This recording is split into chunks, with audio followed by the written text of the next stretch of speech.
So ngayon, share lang tayo nitong recent na dipin dito sa Solana, no, which is si Data Hive.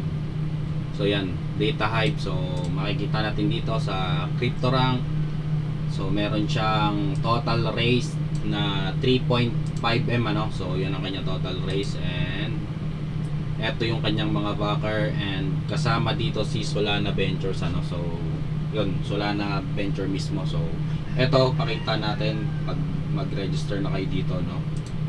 So eto, pag ang gamit nyo ay yung account nilang website, ano, kung desktop ang gamit nyo, so dito nyo makikita, simple lang to.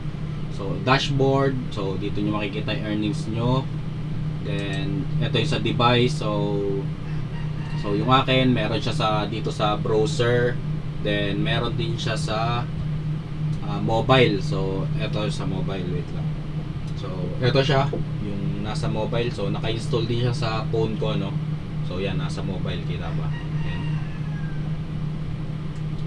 Then dito nyo makikita yung inyong referrals, ano. So yung pending referrals, ibig sabihin dito, like for example, 30 pending referrals. So need muna nilang maka 100 hours na online para maging acceptable sila na referral, ano.